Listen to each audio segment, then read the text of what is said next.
बिस्मिल्लाहिर्रहमानिर्रहीम अस्सलाम वालेकुम वरहमतुल्लाहि वबरकातुहू इंशाल्लाह چې روغ جوړ وای د نننۍ ورځې د درس عنوان ده د الجبري پدو د قوسین صدا کول د تیرې ورځې درس عنوان او د پولینومونو ضرب موږ زده کړو کله چې دوه پولینوم ولرو لومړی علامې ورپسې اعداد ورپسې تورې ضربېږي یعنی کچېرې په دې ډول یو پولینوم وي د دې پولینوم د ساده کولو دپاره تر ټولو لومړی علمو پسې اعدادو پسې باید تورې ضرب کړل شي چې دا پولینوم مساوي کېږي منفي ضرب مثبت منفي 2 4 8 x ضرب x مربع کېږي یعنی لیکیدو څخه مو یوه کوي د اخیستې ده یا لیکلې ده توانونه مو جمع کړ د یو مثبت یو له دوو سره مساوي کېږي وای مربع ضرب وای مکعب مساوي کېږي وای په توان دی 5 سره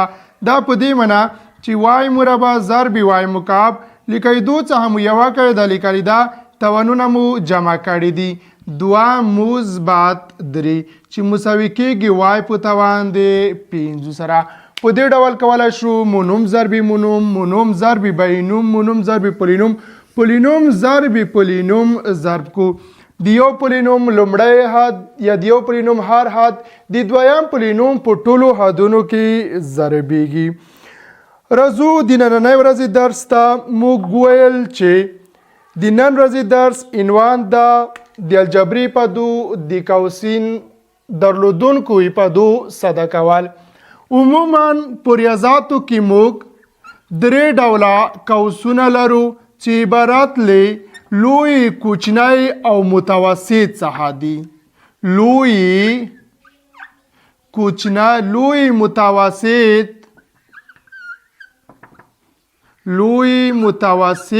او کوچنی څخه دي هر یوی جلا سمبول لري په دې ډول سمبولونه لیکلی شو لوی قوس سمبول په دې ډول ده متوسطی په دې قوس سره پیژندلی شو کوچنی په دې شکل سره پیژندلی شو که چیرې یوه الجبري ابتدا کې قوسونه شتون ولري د دې صدا کولو دپاره تر ټولو لومړی باید کوچنی قوس صدا کړلی شي ورپسې متوسط قوس پسې باید لوی قوس صدا کړلی شي دقت وکړئ موږ ویل چې په ریاضاتو کې درې ډوله قوسونه لرو چې عبارت له لوی متوسط او کوچنی څخه ده هر یوی جلا سمبول لري په دې ډول سمبول پیژندلی شو که چیرې یوه الجبري په دا قوسونه ولري د هغې صدا کولو دپاره لومړی تر ټولو لومړی باید کوچنی قوس صدا کړل شي کوچنی قوس پسې متوسط پسې لوی قوس باید صدا کړلی شي مسایلو ته راځو په مسایلو کې په بشپړ ډول په مفهوم باندې پوهیږئ مسایل ته دقت کوئ مسایل په دې ډول دي لومړی سوال په اسانۍ سره کولی شو چې صدا کو ځکه موږ ویل چې قوسونه په درې ډوله دي لوی متوسط کوچنی تر ټولو لومړی باید کوچنی قوس صدا کړلی شي تر ټولو لومړی کوچنی قوس کوچنی پسې متوسط پسې لوی قوس صدا کوو لیکو 5x مثبت لوی قوس په خپل حال باندې لیکو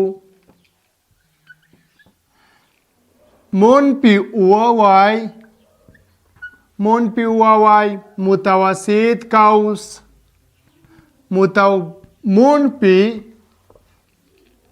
متوسط قوس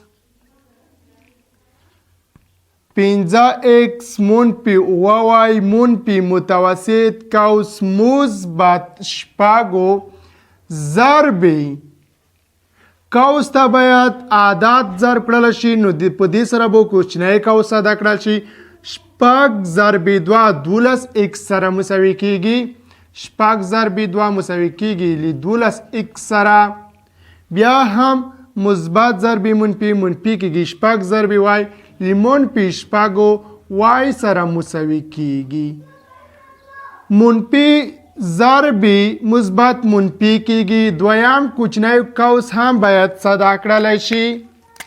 دویم کوچنی قوس هم باید صدا کړلی شي. منفي 3x منفي 3x مثبت ضربي منفي منفي کیږي. منفي y سره مساوي کیږي. متوسط قوس په خپل حال باندې لیکو. متوسط قوس پسې بیا لوی قوس لیکل کیږي. دقت وکړئ 12x منفي 3x مساوي کیږي ل 9x سره. منفي 6y منفي y مساوي کیږي ل منفي y سره. نو لیکلی شو 15x مثبت لوی قوس منفي y متوسط قوس باید صدا کړلی شي. منفي ضرب مثبت منفي ضرب مثبت منفي 9x د 9x علامه مثبت دا کله چې منفي ورسره ضرب شي منفي کیږي. 9x منفي ضرب منفي مثبت کیږي او y سره مساوي کیږي. په دې ډول کولی شو متوسط قوس صدا کو. نو لیکلی شو دقت وکړئ منفي y مثبت y یو له بل سره اختصار کو. منفي 9x بکی پاتې کیږي. نو مساوي بشي 15x په خپل حال لیکو.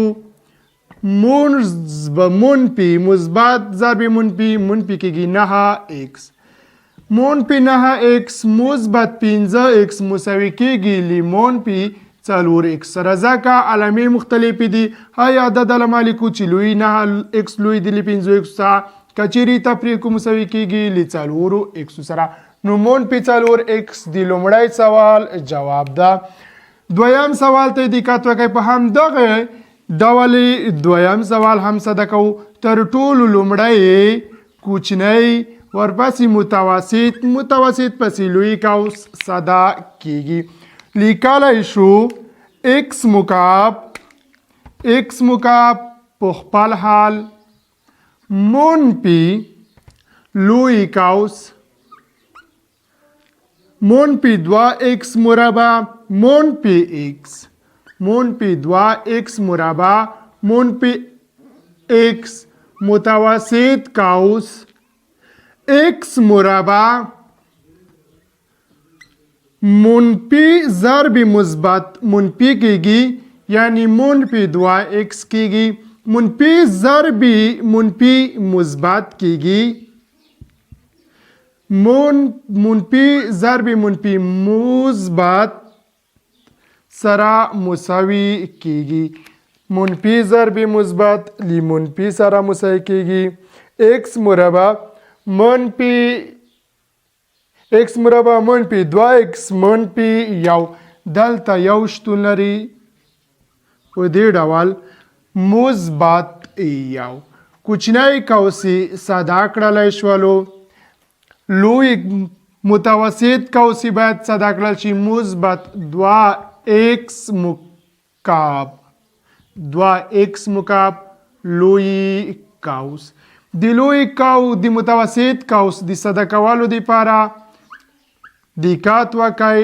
x مکعب منفي لوی قوس منفي 2x مربع منفي x متوسط قوس لپاره باید همدغه منفي x قوس ته ضرب کړل شي. منفي ضرب منفي مثبت منفي کیږي. x ضرب x مربع ل x مکعب سره مساوي کیږي. منفي ضرب منفي مثبت کیږي. x ضرب 2x مساوي کیږي ل 2x مربع سره. منفي ضرب مثبت منفي کیږي.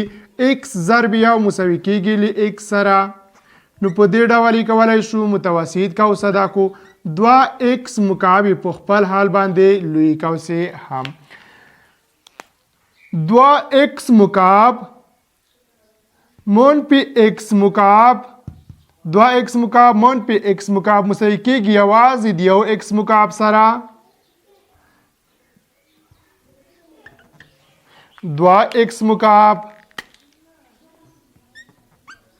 یو منفي بله هم شتون لري باید دا هم صدا کړل شي یعنی په دې ډول x منفي x مکعب مثبت 2x مکعب مثبت x مکعب کیږي منفي 2x مربع مثبت 2x مربع یو له بل سره اختصار کیږي منفي x په خپل حال باندې لیکو x مکعب یې هم په خپل حال لیکو x مکعب منفي ضرب مثبت منفي کیږي x مکعب منفي x مکعب منفي ضرب منفي لمثبت سره مساوي کیږي یعنی مثبت x کولای شو x مکعب مثبت x مکعب لمنفي x مکعب سره اختصار کو نو یوازې بکی پاتې کیږي x یوازې x حاصل لاسته راځي دویم سوال په دې ډول ساده کولای شو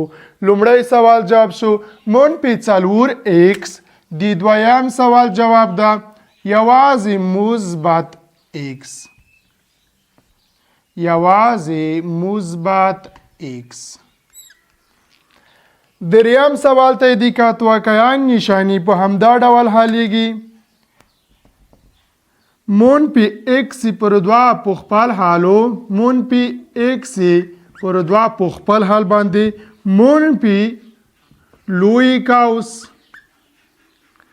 منفي x پر 2 هم په خپل حال منفي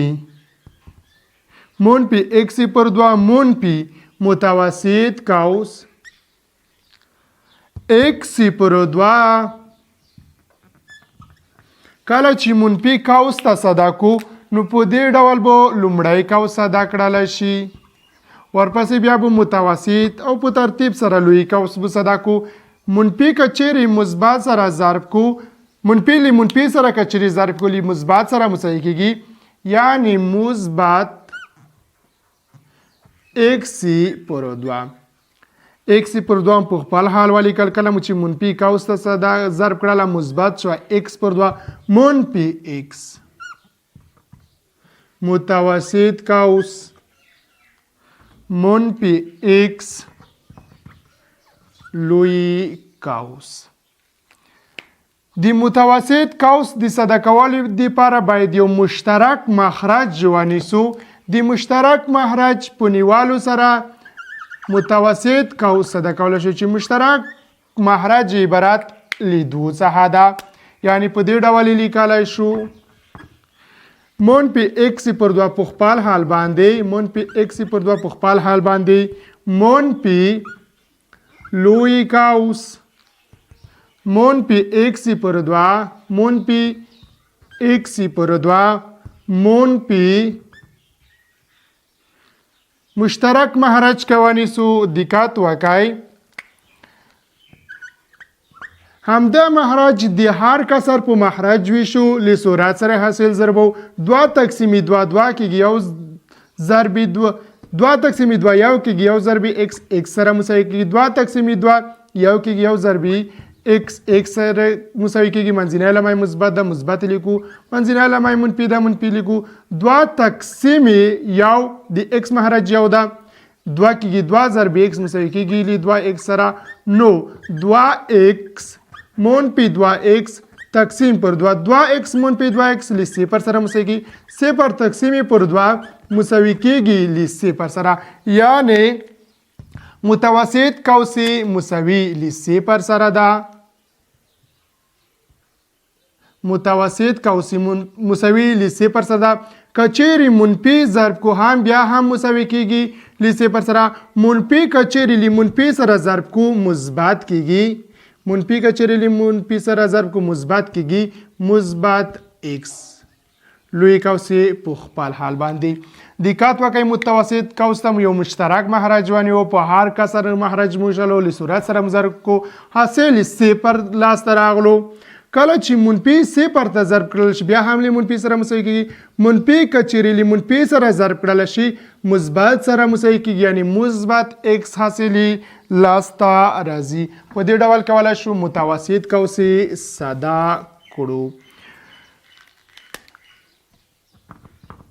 منفي په خپل حال x پر 2 هم په خپل حال کله چې منفي د هیل ته ضرب کو نو لوی قوس به صدا کړل شي منفي ضرب منفي مثبت x پر 2 منفي ضرب مثبت لمنفي x سره مساوي کیږي منفي x پر 2 لمثبت x پر 2 سره د منځ ځي یوازې حاصلې منفي x بکی پاتې کیږي. په دې ډول کولی شو دریم سوال ساده کو. څلورم سوال ته دقت وکړئ. په دې کې د m او n حرف راکړل شوي دي. دا څه ډول ساده کیږي؟ منفي اوه m په خپل حال باندې لیکو منفي اوه m په خپل حال باندې لیکو منفي لوی قوس 3m منفي متوسط قوس 4m منفي 4n منفي ضرب مثبت منفي ضرب مثبت مساوي کیږي لمنفي سره منفي ضرب منفي لمثبت سره مساوي کیږي. یعنی په دې ډول کوچنی قوس ساده کول شو منفي 4m منفي 4m مثبت 9n منفي ضرب منفي مثبت 9n سره مساوي کیږي منفي 2 ضرب 3 منفي 4n منفي ضرب منفي مثبت کیږي منفي 2m منفي 2m. دویم کوچنی قوسي په دې ډول ساده کولی شو منفي ضرب مثبت منفي کیږي منفي ضرب منفي مساوي کیږي له مثبت سره منفي 4n او مثبت 2m سره مساوي کیږي مثبت m هم په خپل ډول لیکو مثبت n هم په خپل حال لیکو. دقت وکړئ دا علامه کله چې موږ قوس ته ضرب کله منفي 4m سره مساوي شو کله مو چې د n سره 9n سره مساوي کړه مثبت 9n سره شولو یو عمومي علامه لري متوسط قوس باید په خپل حال باندې ولیکو یعنی په دې ډول مثبت n لوی قوس کولی شو 4m له 4m سره د منځه یوسو 9n 4n مساوي کیږي له مثبت 3n سره منفي 2m منفي 2m نو لیکلی شو چې منفي اوم منفي لوی قوس 3m منفي ضرب مثبت له منفي سره مساوي کیږي منفي ضرب مثبت منفي سره مساوي کیږي یعنی منفي 3n منفي ضرب منفي مثبت سره مساوي کیږي یعنی 2n سره مثبت n یو بل هم شتون لري مثبت n لوی قوس. د لوی قوس ساده کولو لپاره باید منفي علامه قوس ته ضرب کړل شي. مخکې چې علامه ضرب کو قوس کې باید یو څه سادهوالی راولو n مثبت 3n مساوي کیږي 4n سره منفي 3m مثبت n نه بلکې m سره باید ساده کړلی شي 3m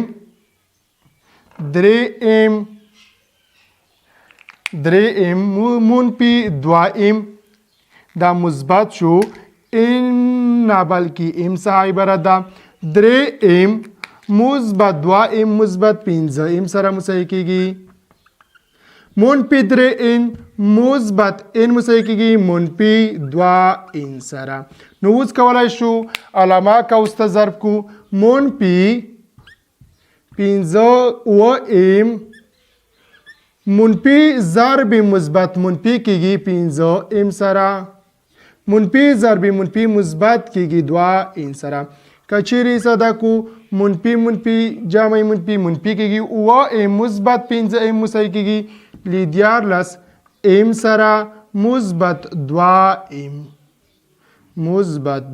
ام په دې ډول صدا کولای شو. حاصل دا منفي 14 ام مثبت 2 ام. څلور سواله ما درته کار وکړو بقي 2 سوالونه 5 شپږم په دې باندې تاسو کار وکړئ جواب لاسته راوړئ. ان شاء الله د دې په جواب لاسته راوړل سره به تاسو وکولای شئ چې قوسونو صدا کول زده کړئ. جوابونه درته لیکم. د شپږم سوال جواب ده x منفي 2 د پنځم جواب ده منفي 4x د پنځم جواب ده منفي 4x. په عین شانې وړه سوالونه په همدا طریقه حل کړي. لومړی قوس متوسط بهر کې لوی قوس صدا کېږي. یوه خبره په یاد در سره لرئ که چیرې د قوس مخکې منفي علامه شتون ولري همدغه منفي علامه د قوس هر حد علامې ته ضربېږي. دا تاسو باید په یاد وي. په دقیق ډول په هر سوال باندې له سره کار وکړئ. لومړی برنامه په دقیق ډول وګورئ. له هغې څخه وروسته واړه سوالونه در سره نوٹ کړئ. کوم څلور سوالونه چې ما درته کار کړی ده په دې کار وکړئ. په دې پسې وروسته همدغه دوه کورنۍ وظیفه چې 5 شپږم ځای بره ده په دې باندې کار وکړئ. د دې په حلولو سره به انشاءالله ستاسو مشکلات بېنهایته راکم شي. څلورم سوال چې ما جواب دلته نه ده لیکله په دې باندې تاسو یو ځل بیا هم کار وکړئ چې جواب مساوي ل منفي 3 ام مثبت منفي 3 ام مثبت 2 ان سره ده او که که چیرې جواب همدغه نه و نو بیا د منفي علامې په ضربولو کې به یو څه تېروتنه کړې وي. خو انشاءالله 100% جواب په همدې ډول لاسته راځي. د نن ورځې درس په همدې ځای پای ته رسوو. تر راتلونکي درس مو په پاک خدا